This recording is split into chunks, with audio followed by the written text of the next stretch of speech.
gente, tudo bem? Estou voltando com mais um vídeo aqui de uma resenha astrológica, né? E eu tinha deixado o canal um pouquinho abandonado, mas agora estou voltando a falar aos poucos, né? Para acompanhar também as matérias que eu estou colocando no material que eu estou colocando no Instagram. Bem, hoje eu estou querendo falar um pouco sobre o Mundo Sombrio de Sabrina. E eu já tinha feito uma resenha sobre essa série lá no Instagram também, só que dessa vez eu queria fazer de uma forma mais detalhada, fugindo um pouco do óbvio, né, que todo mundo está analisando da mesma forma. Eu queria fazer essa relação sobre a Sabrina, a personagem Sabrina, com as relações com a dança de Vênus, os movimentos e os trânsitos de Vênus, né? Principalmente que agora a gente já está finalizando, né, Vênus retrógrada, graças a Deus, agora é dia 16 do 11, e também vai começar Mercúrio retrógrado, mas isso aí já é um outro papo. Então, para quem não conhece, Sabrina Spellman, né, foi muito popularizado o personagem dela, é um personagem dos quadrinhos, mas foi muito popularizada nos anos 90, né, com a série, eu não lembro se era com a Melissa John Hart, eu sei que era a Melissa John Hart que fazia, mas eu gostava muito da série porque do gato, todo mundo amava o gato Salem, né, o sarcasmo dele e tudo mais. Mas vamos lá. Não reclame, tá? O vídeo foi feito com PowerPoint mesmo, estamos sem recursos e vai ser dessa forma. Se não quiser, vamos fazer outra forma. Clica. Então lá, O Mundo Sombrio de Sabrina, né? O Chilly Adventures of Sabrina é uma série de televisão americana de terror sobrenatural desenvolvida por Roberto Aguirre para a Netflix, sendo baseado na série de histórias em quadrinhos do mesmo nome. Então, a sinopse básica é: Sabrina Spellman deve conciliar sua dupla natureza como metade bruxa e metade mortal, enquanto luta contra as forças do mal que ameaçam ela, sua família e o mundo da luz do dia em que os humanos habitam, ou seja, novamente aquela coisa, a mocinha, a pessoa que está separada entre dois mundos, que tem que tomar uma decisão. Mas essa questão de dia e de noite me lembra muito algumas questões também de Vênus que a gente vai estar falando, né? É só lembrar da estrela do amanhecer, a estrela do entardecer e por aí vai. Vamos ver.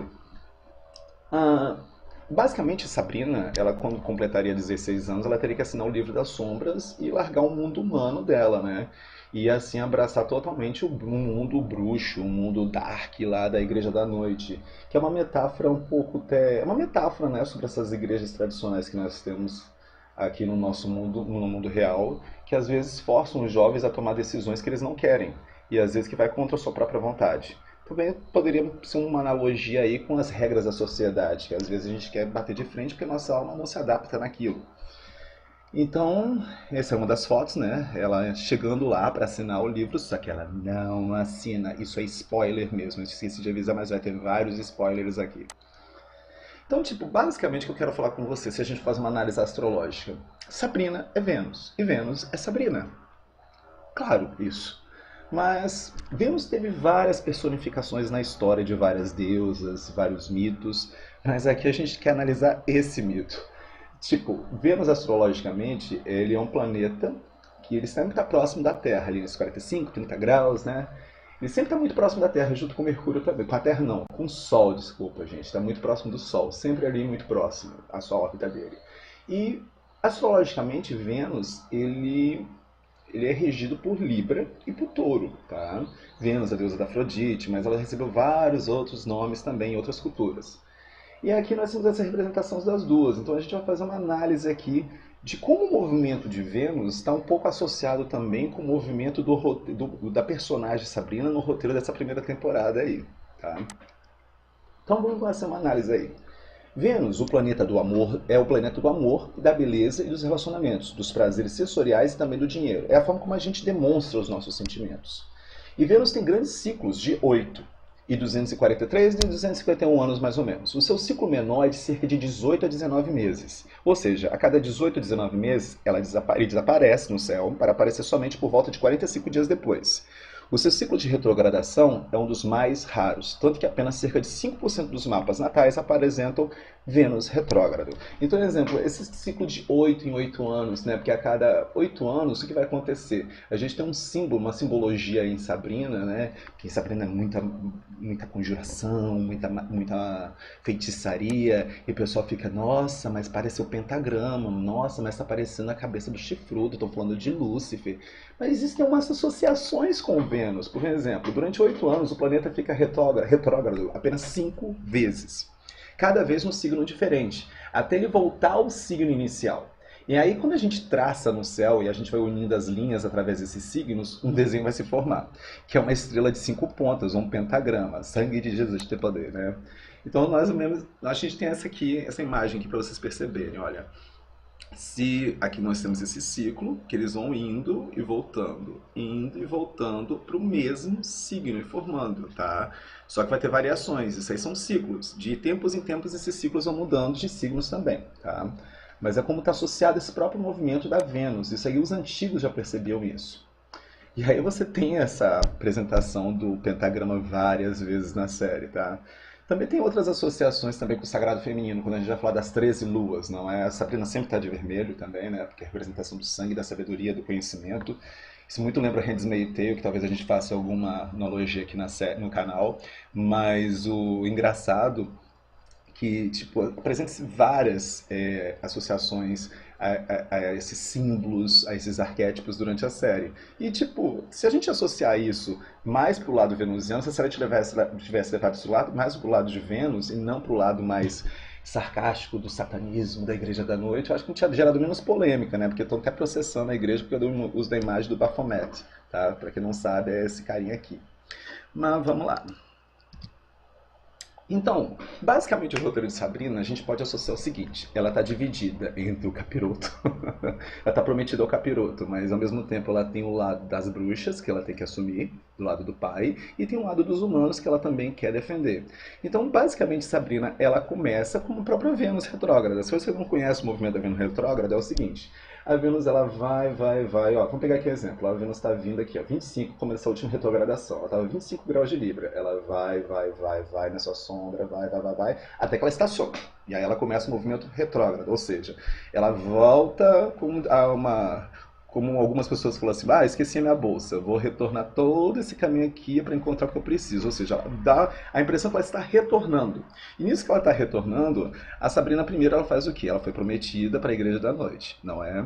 Aí ela foi e falou assim, opa, não quero, eu quero ficar dos dois lados, eu quero os dois mundos. Então, tipo, ela retorna todo esse processo, até que algumas situações no roteiro, né, que vão forçar ela a caminhar para a Igreja da Noite novamente.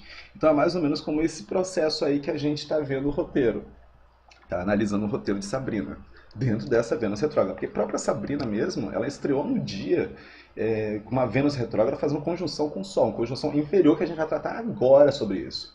Então o ciclo mágico de Vênus, ele retrata a sua dança cósmica com o Sol e a Terra. Vênus nunca fica mais do que 48 graus distante do Sol. Quando atinge 45, 48 graus à frente do Sol, está no ponto máximo de elongação leste e aparece linda e fulgurante no céu noturno, como Hésperos, a estrela vespertina, filha de Eos, deusa da alvorada. Os antigos faziam dessa forma. Então, dessa forma aí, a gente vai ver sempre ela no sol da tarde.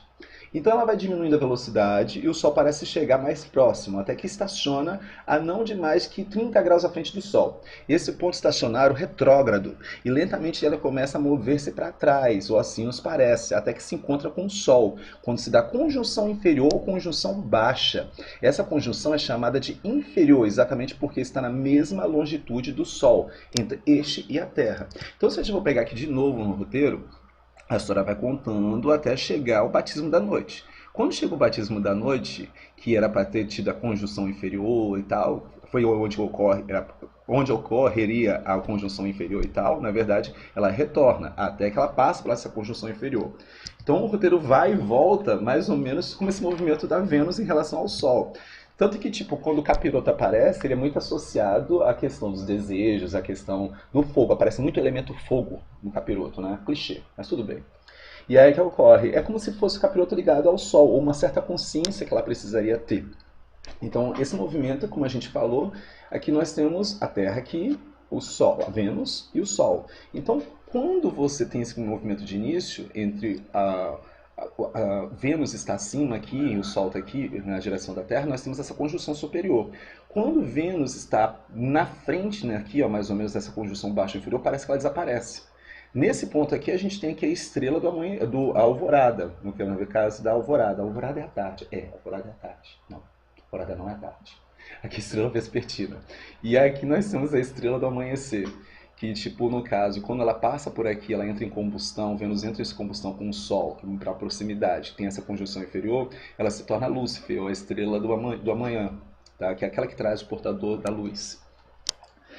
Então diz então que toma um lugar, um casamento sagrado, uma conjunção alquímica entre o Sol, Vênus e a Terra, completamente oculto de nossas vistas, pois estando tão próximo do Sol, o brilho de Vênus desaparece e ele torna-se invisível para nós. Isso a gente pode ver durante o batismo de sangue, o batismo da Igreja da Noite, que é uma coisa oculta, que parece que está em outra dimensão, até o vestido dela se transforma em preto e tudo mais.